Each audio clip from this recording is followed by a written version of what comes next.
여러분, 덴마크의 철학자 키에르케고르 잘 아시죠? 그가 남긴 유명한 예화가 있습니다. 한 왕자가 말을 타고 사냥하러 갔습니다.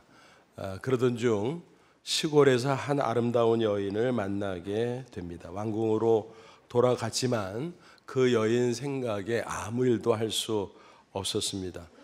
왕자의 권세로 데려올 수 있었지만 그거는 사랑이 아니라고 생각해서 고민이 됐습니다. 어떻게 하면 내 진심 어린 사랑을 전해줄 수 있을까? 신분 차이가 나지만 괜찮다. 내가 다 책임진다.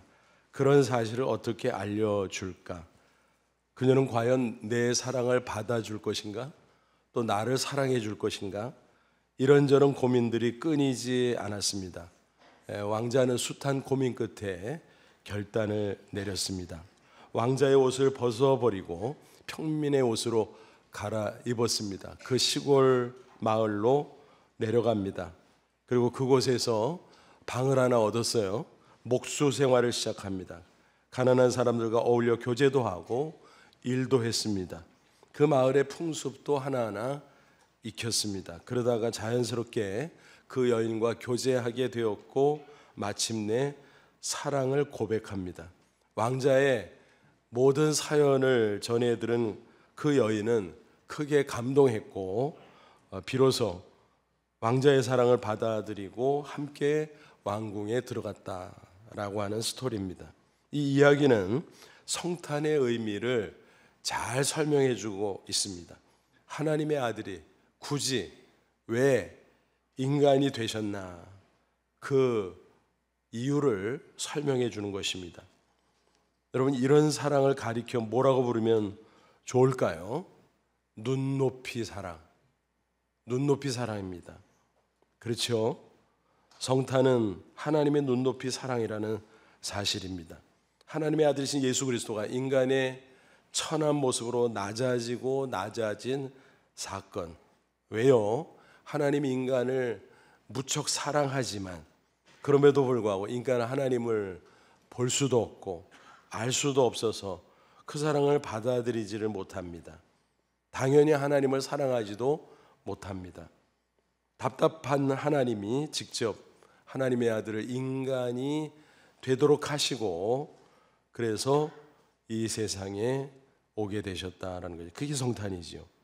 예수님의 생애에 관해서 사복음서에 잘 기록이 되어 있는데 성탄도 마찬가지. 특별히 마태, 누가, 요한 세 복음서에 비교적 자세하게 기록이 되어 있습니다. 근데 마가복음에는 성탄 기록이 빠져 있어요. 왜 그랬을까? 마가는 예수님이 구세주로서 공생의 사역을 하신 것에 집중하기를 원했던 것 같습니다. 그래서 성탄 기록은 빠졌고 마태와 누가복음은 역사적 사건으로서의 성탄을 기술하고 있습니다.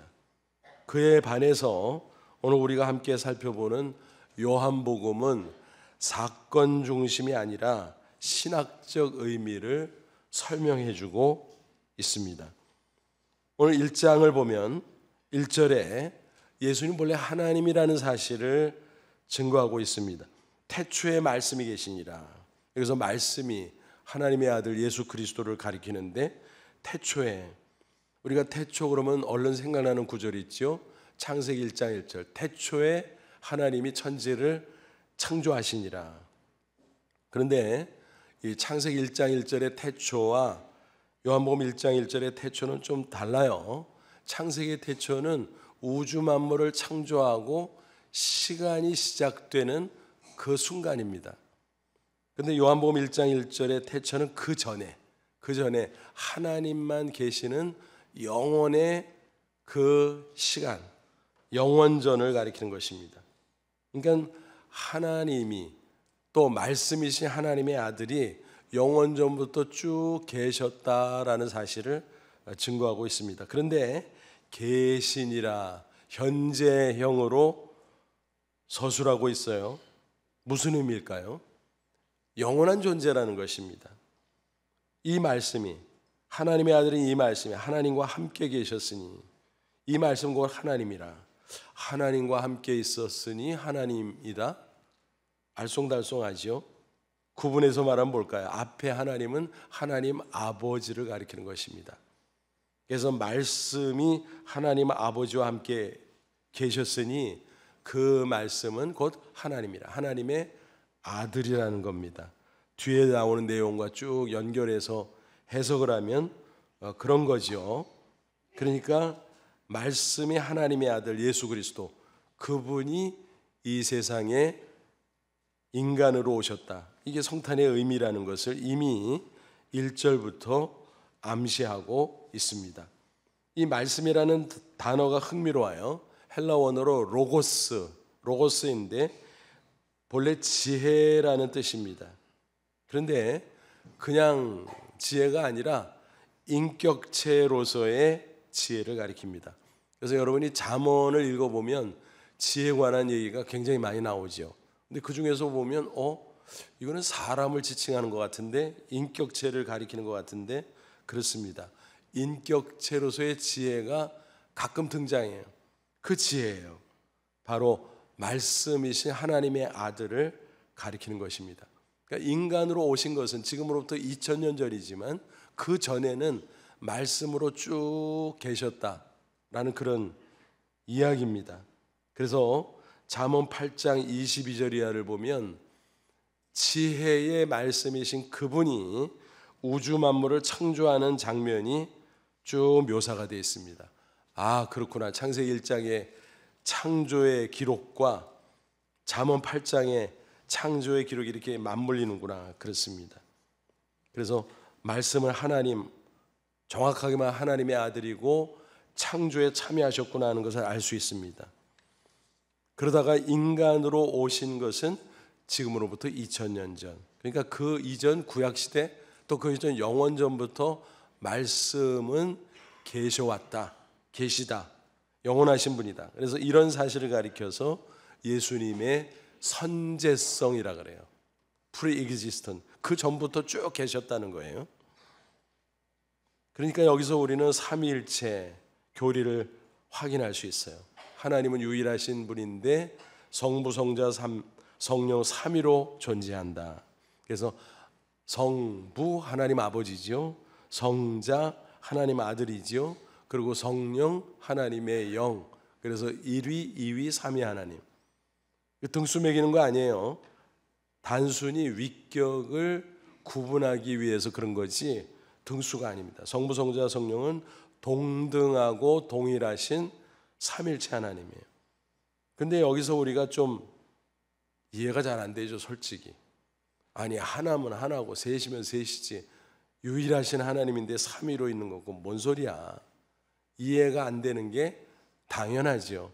왜요? 피조물은 우리 인간이 머리가 아무리 좋아봤자 작은 머리지요. 그 머리로 어찌 무한광대하신 하나님을 완전하게 이해할 수 있게, 모르는 게 당연한 거예요. 다만 성경에 나타난 대로 성경 보니까 성부, 성자, 성령으로 나타나네. 그러니까 성부, 성자, 성령 삼일체 하나님으로 믿고 받아들이면 되는 것입니다. 이 삼일체 하나님이 우주 만물을 창조하셨어요. 창세기 1장 1절 태초에 하나님이 천지를 창조하신, 그때 하나님은 원어를 보면 엘로힘인데 복수형이거든요. 왜 복수형인가? 성부, 성자, 성령이 함께 창조하셨다. 그 가운데 말씀으로 창조하셨다는 기록이 나오잖아요. 그 말씀이 바로 하나님의 아들 예수 그리스도, 인간으로 오시기 전의 모습이었다라는 것입니다. 요한복음 1장 3절 보면 만물이 그로 말미암아, 여기서 그가 말씀이거든요. 말씀으로 말미암아 지은 바 되었으니 지은 것이 하나도 그 말씀이 없이는 된 것이 없느니라. 그래서 성부, 성자, 성령 하나님이 창조하셨는데 그 중에 특별히 말씀으로 창조했다. 그러니까 예수님이 창조주 하나님이네. 맞습니다. 근데 그 말씀이 어떻게 됐다고요? 14절 말씀이 육신이 되어 인간의 육신을 입고 이 땅에 오셨다는 거예요. 우리 가운데 거하심에 우리가 그 영광을 보니 아버지의 독생자 하나님의 외아들의 영광이요 은혜와 진리가 충만하더라 그랬습니다. 그래서 이 말씀을 통해서 예수님은 말씀이신 하나님이니까 하나님, 신성을 갖고 계시네. 근데 인간이 되셨다고? 그러면 인성도 갖고 계시네. 그러면 하나님이면서 동시에 인간이란 말이야. 맞아요. 그래서 이런 속성을 가리켜서 신인 양성이라고 말합니다. 영어로 God man이라고 하지요. 이처럼 말씀이신 예수님이 인간의 육신을 입고 이 세상에 오셨다. 그게 성탄이죠. 신학 용어로는 그것을 성육신이라 그래요. 육신을 이루었다라는 거죠. 영어로는 incarnation이라고 말합니다. 그렇다면 말씀이신 하나님의 아들이 굳이 인간의 육신을 입고 이 세상에 오신 이유가 뭘까? 앞서서 말씀드렸잖아요. 하나님의 눈높이 사랑. 우리 인간이 하나님을 모르고 알 수도 없고 하나님과 사랑을 나눌 수 없기에 하나님이 인간으로 낮아지시고 눈높이를 맞춰서 사랑하고 사랑으로 함께하기 위함이다라는 것입니다. 그것을 정리해서 세 가지로 소개해드리면 성육신의 신비 세 가지 목적이 있다는 거예요. 첫째, 성육신의 이유는 하나님을 나타내는 계시의 목적이 있어요. 계시라는 말 뭐예요? 감추어진 비밀을 드러내서 보여주는 거, 이 계시예요. 그래서 영어로 revelation인데 동사 reveal에서 나왔어요. reveal은 무슨 뜻인가 하면 드러내다. 이게 비밀스러운 감추어진 것을 드러내는 걸 reveal이라고 그래요. 그러니까 계시는 감추어진 비밀, 숨겨진 것을 드러내주는 것이 그거구나. 맞습니다. 그래서 18절 보니까 본래 하나님을 본 사람이 없으되, 그렇죠? 죄는 하나님을 볼 수 없어요. 거룩하신 하나님. 가정에서 보면 즉사해요. 그냥 볼 수 없어요. 근데 아버지 품속에 있는 독생하신 하나님, 하나님의 아들, 말씀이신 하나님의 아들이 나타내셨느니라 그랬습니다. 예수님이 인간으로 오시기 전에 구약 시대에는 다양한 특별 계시의 방법으로 하나님이 당신을 계시해 주셨어요. 예를 들어서 꿈이나 환상이나 소리나 또는 특이한 현상이나 뭐 등등 또는 뭐 천사를 통해서. 그런데 마지막에 하나님의 아들이 직접 인간으로 이 땅에 오신 거예요.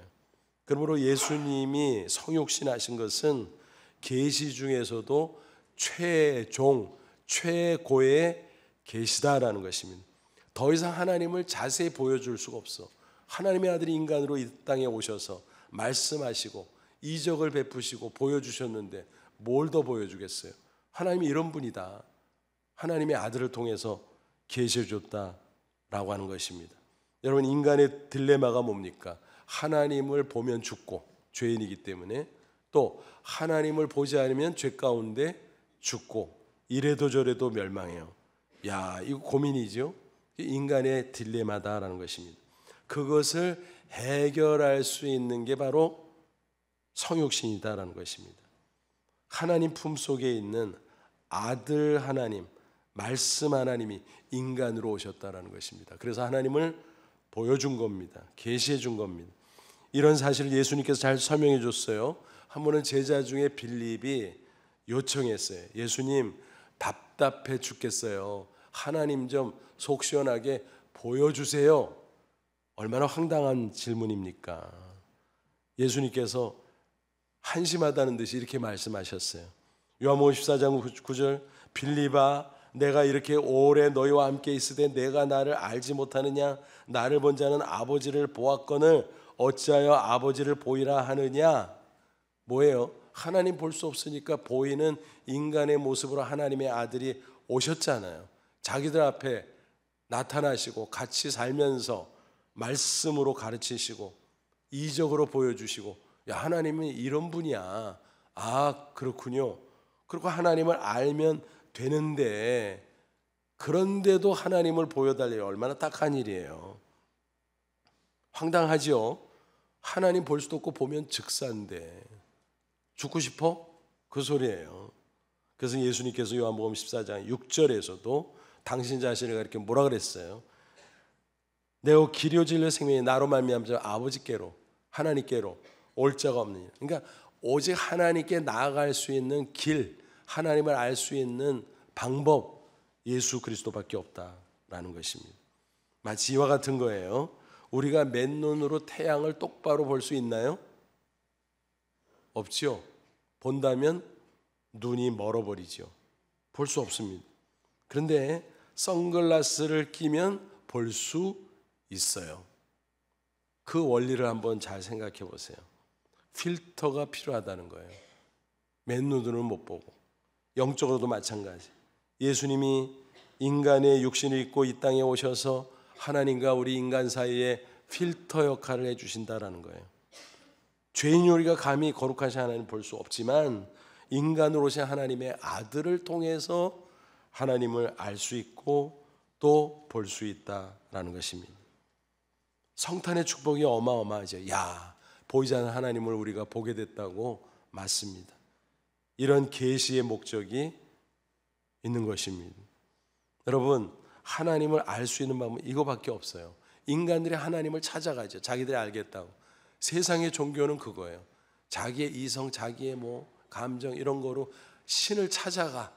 근데 찾아져요? 죄인이 천만의 말씀이지. 그러니까 우상을 만들 수밖에 없는 거예요. 그래서 세상에 스스로 하나님을 찾아가는 그런 종류의 종교들을 뭐라고 말하냐면은 자연 종교라 그래요. 그거는 다 결국은 우상을 만들 수밖에 없어요. 오직 하나님께서 당신의 아들 예수 그리스도 통해서 당신을 계시해 준 종교, 기독교만이 진리입니다. 그리고 계시 종교라고 말하는 거예요. 여러분, 성탄을 통해서 그런 놀라운 축복을 주셨다는 사실 꼭 기억하십시오. 다른 방식으로는 안 돼요. 자연 종교, 우상 종교로 빠지든지 아니면은 자기는 기독교를 믿는다고 하지만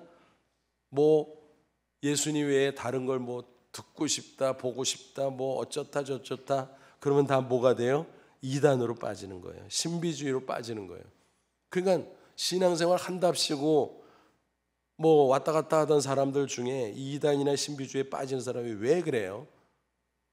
성경에 가르쳐준 방식 외에 딴짓을 하니까. 아무쪼록 우리는 성육신을 통해서 하나님을 계시해 준 그 놀라운 목적을 기억하면서 오직 예수님을 통해서 하나님을 만나고 바른 신앙으로 꼭 승리하시기를 주님의 이름으로 축원합니다. 둘째, 성육신의 이유가 뭘까요? 우리 죄를 대속하기 위한 목적이 있습니다. 대속이란 말이 뭐예요? 다른 이의 죄값을 대신 치러주는 거, 속죄해 주는 거, 그거죠. 예수님께서 당신이 그 목적으로 오셨다는 사실을 스스로 밝혀주셨어요. 마가복음 10장 45절, 인자가 온 것은, 예수님이 당신을 자칭할 때 인자라고 표현했죠. 인자가 온, 내가 온 것은 자기 목숨, 내 목숨을 많은 사람의 대속물로 주려 합니다. 다른 사람들의 죄값을 치르는 대속물로 주려 합니다. 구약시대는 예수님의 십자가 예고편으로 짐승이 죽어서 피 흘림으로 희생제물이 됐죠. 그게 대속물이에요. 물론 짐승의 피가 효력 있는 것은 아니고 예고편에 불과하고 예수님의 피만이 대속의 효과가 있는 것입니다. 그 말씀들, 예수님께서 마지막 십자가에 못 박혔어요. 그리고 피 흘려 죽으시고 운명하실 때 뭐라 그랬어요? 요한복음 19장 30절, 다 이뤘다. 무슨 뜻이라 그랬나요? 다 지불했다. 죄값을 다 치렀다 내가. 그런 뜻이거든요. 대속을 위해서는 두 가지 조건이 충족돼야 돼요. 하나는 죄를 사하는 권세가 있어야 돼요. 아무나 대속을 해줄 수 있는 게 아니에요. 모든 인간은 죄인이기 때문에 그런 자격이 없어요. 오직 하나님만이 죄를 사하는 권세가 있어요. 그리고 피를 흘려 죽어야 되니까 인간이어야 돼요. 근데 죄가 없는 인간이어야 되죠. 그래서 하나님이고 죄가 없는 인간이어야 되는데 그럼 어떻게 해야 돼? 그래서 동정녀의 몸을 빌어서 하나님의 아들이 성령으로 잉태됐다라는 것입니다. 보통의 남녀 사이에 인간이 태어나면 원죄의 오염을 막을 수가 없어요. 또 그 영향으로 자범죄를 피할 수가 없어요. 다 죄인인 것입니다. 그 죄로 말미암아 영원히 멸망할 수밖에 없는 거예요. 그래서 동정녀의 몸을 빌리게 된 거예요. 그 비밀을 모르고 무지한 인간들이 뭐 처녀가 어떻게 아기를 낳냐. 아니 인간은 못 나지. 근데 하나님 전능자가 성령을 통해서 하나님의 아들을 동정녀에게 잉태하도록 하면 하는 거지. 전능자가 뭘 못해? 전능하신 하나님을 믿으면 다 믿을 수 있는 것이요. 하나님을 부정하니까 어쩌고 저쩌고 떠드는 거지요. 안 믿는 거는 자유지만 그거는 앞뒤가 안 맞는 말이다라는 것입니다. 오히려 하나님이면서 죄 없는 인간이어야 되는 이 대속자로서의 자격을 갖추기 위해서 예수님이 성육신 하셨다라는 것입니다. 그리고 중요한 것이 뭘까요? 십자가에 죽으셨다가 부활한 사건이에요. 여러분 십자가만 있고 부활이 없다면 큰일 나요. 그래서 이렇게 말할 수 있어요. 부활은 십자가의 마침표다. 무슨 얘기인가 하면 로마 제국 시대에 십자가 사형틀에 처형된 사형수들이 어마무시하게 많았습니다. 예수님도 그 중에 한 분이었어요. 그런데 그들은 다 죽고 끝났어. 예수님만 다시 부활하셨어. 그러니까 예수님이 다른 분이라는 거예요. 특별한 분이라는 거예요. 죽었다 산 사람이 누가 있어요? 예수님밖에. 그러네. 그래서 부활은 두 가지를 증명했어요. 첫째는 하나님의 아들. 그죠? 하나님의 아들이니까 죽었다 살지. 누가 죽었다 살아요. 그 다음에 하나님의 아들 죄 없는 분인데 왜 피 흘려 죽었지? 그러니까 대속의 목적이지. 그래서 부활은 두 가지를 증명했다. 예수님이 하나님의 아들인 것과 예수님의 십자가 죽으심은 대속을 위한 것이었음을 그렇게 증명했다라는 것입니다. 그래서 이제 예수 그리스도 대속의 복음을 믿는 자는 죄 사함을 받고 사망에서 구원받고 영원한 생명을 얻게 되는 것입니다. 요한복음 1장 4절 그 안에 말씀 안에 생명이 있었으니 이 생명은 사람들의 빛이라. 말씀이신 예수님 안에 생명이 있다 그랬어요. 그러므로 예수님을 믿고 영접하면 생명을 자동으로 얻게 되는 거죠. 그래서 예수 믿으면 영생 얻는다고 말씀하는 거예요. 그런데 이 사실을 믿지 못하고 의심하는 경우가 얼마나 많은지 몰라요. 안타깝죠? 사실 앞뒤 따져보면 의심할 건덕지가 없어요. 딱 떨어지잖아요. 죄값을 치러야 되고 스스로 하면 멸망이니까 대속. 그래서 하나님이시고 인간이신 예수님이 대속을 해주시고 그것을 증명하기 위해서 부활. 끝. 믿으면 되죠. 그럼 영생 얻는 것이요. 요한복음 1장 11, 12절 자기 땅에 오매 말씀이신 하나님의 아들이 자기 땅에 왔어요. 그죠? 창조주니까 모든 우주 만물이 자기 땅이잖아요. 자기 백성. 넓은 힘에서 모든 인간은 피조물이니까 자기 백성이잖아요. 근데 예수님 몰라봐. 영접하지 않아. 배척해.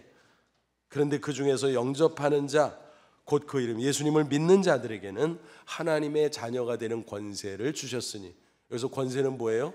신분, 특권. 그래서 오직 믿음으로 예수님을 영접하면 자녀의 신분을 취득한다. 영생 얻고 천국 가고 그런 뜻이에요. 그러면 자녀 인증은 뭐로 된다고요? 오직 한 가지, 딴 건 필요 없어. 오직 믿음. 그래서 믿음 인증이에요. 이걸 이렇게 한번 설명해 볼게요. 문을 열 때 인증이 돼야 철커덕하고 열리잖아요.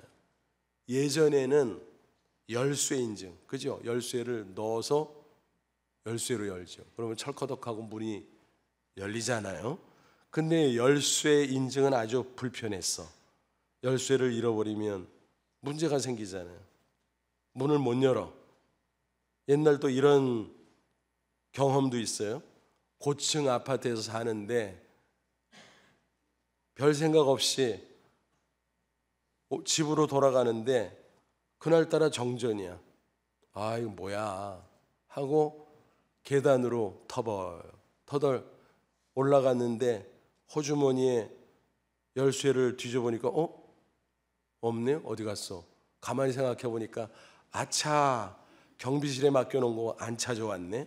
그럼 어떻게 해야 돼요? 다시 내려가야지 뭐. 그리고 다시 또 올라가야지 뭐. 그러니까 얼마나 불편했어요. 그런 경험 있는 분 계시죠? 열쇠 인증이에요. 근데 점점점 과학기술이 발달되면서 이제 인증 방법이 달라졌어요. 그 다음에 뭐가 생겼어요? 번호 인증. 번호를 누르면은 철커덕 편리해졌어. 근데 번호를 잊어버릴 때도 있어. 뭐 몇 달 동안 해외 출장 갔다 오면 갑자기 생각이 안 나. 뭐더라?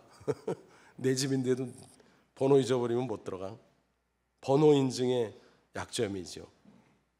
최근에는 지문 인식, 지문을 타면 찡 하고 열리죠. 신기하죠. 근데 지문이 지워질 때도 있어. 저는 개인적으로 동해 인감증명서 떼러가면 이거 대보라 그래. 근데 계속 딱지 맞아요. 그래서 이상하네. 조금 이렇게 해보세요, 이렇게 해보세요. 그러다가 안 되면 좀 그 물유지로 잘 닦고 해보세요. 그랬더니 속으로 직원이 그래요. 지문이 좀 지워지셨나? 여러분, 오래 살다 보면 지문이 지워져요. 그러니까 지문 인식도 어떤 때는 잘 안 먹혀. 근데 최근에 원베일리 신방 예배드리라고 가보니까 딱 서니까 얼굴 인식인데 안 열려. 주인이 아니니까. 근데 주인이 옆에 서니까 철커덕하고 열리더라고요. 그래서 얼굴 인식, 그죠? 야, 편리하겠구나. 근데 얼굴이 달라지면 어떡하지? 그가 아무리 발전해도 문제가 있는 거예요. 근데 우리가 천국문에 들어갈 때 어떡할까요? 전혀 염려할 게 없어요. 우리 영혼 속에 성령께서 딱 새겨주셨어요. 믿음 인증을. 그게 성령으로 인친다는 말씀의 뜻이에요. 걱정하지 마세요.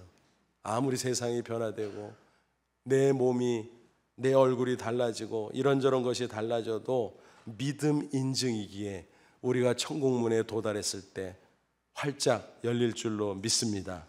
이런 확신을 가지고 승리의 인생 사시기를 축원합니다. 셋째는 성육신의 이유가 뭘까? 우리와 동행하기 위한 목적이 있습니다. 예수님이 인간의 육신을 입고 이 세상에 왜 오셨나? 우리하고 같이 사시려고. 그게 동행이죠. 14절 다시 보세요. 말씀이 육신이 되어 우리 가운데 뭐요? 거하시네. 이 거한다는 말이 헬라 원어로 스케노오라는 단어인데 이 무슨 뜻이냐면은 텐트를 치고 살다 그 뜻이에요. 텐트 치고 같이 사는 거예요. 그러니까 우리와 함께 살기 위해서 오셨다라는 거예요. 그래서 예수님의 별명이 뭐라고요? 임마누엘. 무슨 뜻이에요? 하나님이 우리와 함께 하신다. God with us. 성탄 이전 700년 전에 이사야 선지자가 이사야 7장 14절에 예언했어요. 처녀가 잉태하여 아들을 낳으리니 그 이름을 임마누엘이라 하리라. 근데 마태복음 1장 23절 보니까 약혼녀 마리아가 잉태를 한 거예요. 뭐야 이거? 순결한 여자인데 분명히 어떻게 된 거야? 나도 순결 지켰는데 어떻게 된 거야 도대체? 같은 동네 갑돌이 갑수처 옆에 붙어 살았는데 무슨 일이 일어난 거 절대 없는데 이게 도대체 뭐야? 너무 당황스러웠어요. 요셉이 번민했어요. 그때 천사가 나타나서 설명해 주잖아요. 야, 이거는 이렇고 저렇고 그래. 걱정하지 마. 그런 거예요? 그러면서 뭐라 그래요? 아들을 낳을 텐데 하나님의 아들이야. 그 이름을 임마누엘이라고 한다. 임마누엘. 그래서 예수의 이름 외에 임마누엘이라는 이름을 또 가르쳐 주죠. 그렇습니다. 예수님은 임마누엘. 이 땅에 우리와 함께 사시려고 오신 거예요. 여러분, 인간은 동행해야 돼요. 함께 살아요. 혼자 못 살아. 영적인 피조물로 하나님과 함께 살아요. 그게 생명이야. 그럴 때 평안과 기쁨이 있어요. 지혜가 있어요. 근데 하나님을 배반함으로 말미암아 에덴 동산에서 쫓겨나고 죄로 말미암아 하나님에게서 멀어지고, 그러니까 뭐예요? 생명을 잃어버리고 평안과 기쁨을 잃어버리고 지혜를 잃어버리고 하나님과 원수 상태로 비참하게 사는 거예요. 제일 문제가 뭐냐면 두려움이 생겨요. 두려움.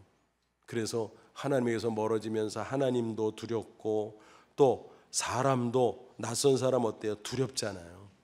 낯선 데 가서 낯선 사람 갑자기 만나면 얼마나 두려워요. 두렵습니다. 환경이 두려워. 세상에 대한 두려움.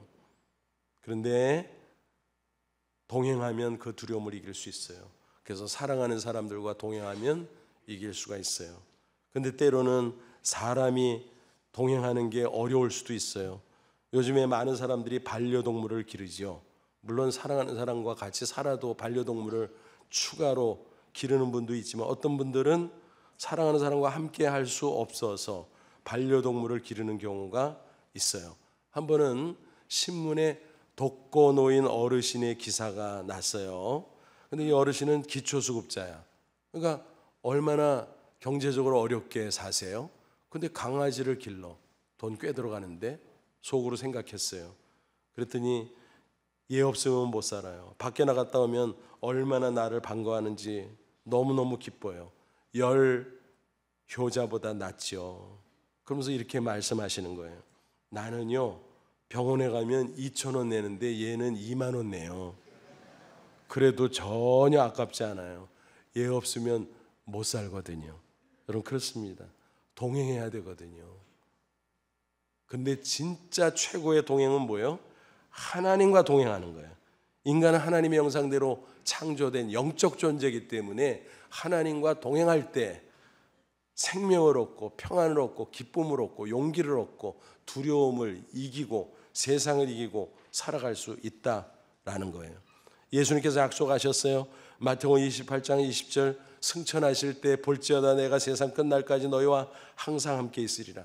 예수님이 지상에 육신을 갖고 인간으로 계실 때는 제자들과 함께 있죠.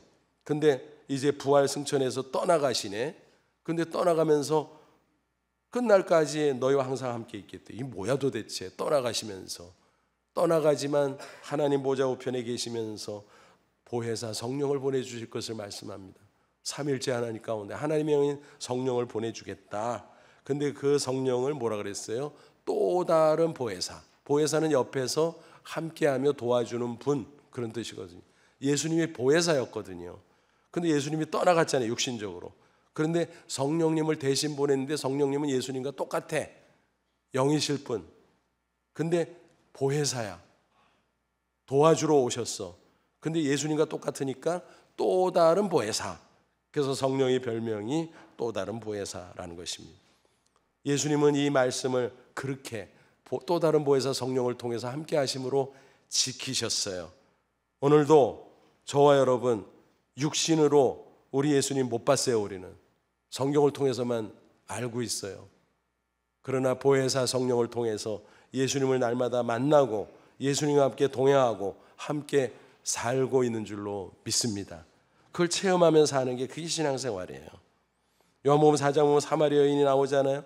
결혼에 실패하고 인생이 망가진 불쌍한 여인. 사람들 시선이 두려워서 한낱 저 인적이 드문 시각에 우물가에 나왔는데 예수님을 딱 만나서 예수님 척 보면 아시거든요. 불쌍한 여인. 이런저런 대화하다가 말씀하셨어요. 요한복음 4장 13, 14절 이 물을 마시는 자마다 다시 목마르려니와 내가 주는 물을 마시는 자는 영원히 목마르지 아니하리니 내가 주는 물은 그 속에서 영생하도록 솟아나는 샘물이 되리라. 뭐예요? 물을 길러왔구나. 그렇지, 육체를 위해서 물 길어다 마셔야지. 근데 마셔도 목마르잖아. 영혼의 생수를 얻어야 된다. 그래야 완전한 기쁨과 만족이 있단다라고 말씀하신 거예요. 그래서 그 속 영혼에서 영생하도록 솟아나는 샘물과 같이 영생의 기쁨이 생수처럼 계속 솟아나게 해줄 것이다. 예수님을 믿고 영생을 얻은 사람은 그렇게 되는 것입니다. 이 여인은 그 말씀을 듣는 순간 놀라운 은혜로 믿고 예수님을 영접하게 됩니다. 그리고 사람을 피해 다니던 그가 어떻게 해요? 동네 사람들 막 찾으러 다녀. 전도하려고. 얼마나 기쁘면 전도부인이 됩니까? 또 요한복음 14장 27절 예수님 말씀하셨어요.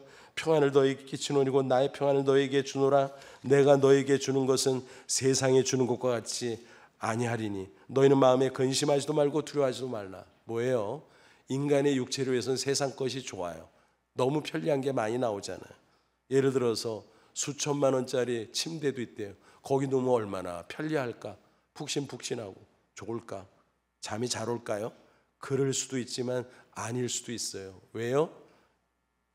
영혼의 평안함은 또 다른 문제거든요. 그러니까 세상 것은 편리함을, 컴포트를 주지만 예수님은 성령을 통해서 신령한 평안을 주세요. 피스를 주세요. 전혀 달라요. 피스가 없으면 컴포트 있어도 잠이 안 와. 이리 뒤척 저리 뒤척해요. 밥을 먹어도 모래 씹는 것 같아. 그러므로 예수님이 주시는 평안을 얻어야 참 기쁨과 만족이 있는 것입니다. 또 요한복음 16장 33절 말씀하셨어요. 이것을 너희에게 이르는 것은 너희로 내 안에서 평안을 누리게 하려 함이라. 세상에서는 너희가 환난을 당하나 담대하라, 내가 세상을 이겼노라. 사망 권세이시고 부활 승천하신 승리자 예수 그리스도가 성령을 통해서 함께 하시기에 세상의 환난, 고난, 별의별 여러 가지 어려운 상황을 만난다고 할지라도 겁낼 거 없다. 주님이 나와 동행하니까, 나와 함께 해주시니까. 그죠? 세상이 커요, 문제가 커요, 주님은 더 큰데 그분이 나와 함께 하기에 언제 어디서 무엇을 하든지 우리는 동행하시는 은혜로 말미암아 항상 담대한 모습으로 승리하게 될 줄로 믿습니다.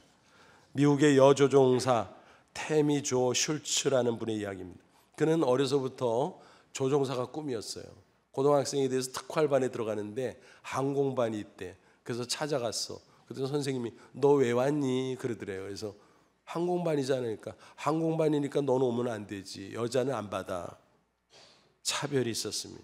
현실의 벽이 얼마나 높은지, 대학을 졸업하고 공군에 또 조종사 되겠다고 지원하는데 지원서도 받아주잖아요. 여자는 안 되는데 가봐. 그러나 꿈을 포기하지 않았습니다. 그래서 나중에 해군 전투기 조종사로 입대하게 됩니다. 그래서 최초의 여성 조종사 중에 하나가 된 거죠. 소위 유리천장을 깬 인물이 됐습니다. 그래서 군복무를 잘 마쳤고 나중에 제대 후에는 민간 항공기 조종사로 일하게 됐는데, 그러던 중 2018년에 놀라운 일이 벌어지게 됩니다. 사우스웨스트 항공 소속 747 항공기에 147명의 승객을 태우고 뉴욕 공항에서 이륙을 합니다. 댈러스로 출발했는데 얼마 가지 못해서 기체 이상이 생겼어요. 이상도 보통 이상이 아니야. 한쪽 날개 엔진이 폭발하면서 그 파편이 튀어서 유리창도 깨지고 난리가 난 거예요. 여러분 한번 상상해 보세요. 그건 뭐 승객 전체가 죽어도 뭐라고 이상하지 않은 그런 비상사태 중에 비상사태였던 것입니다.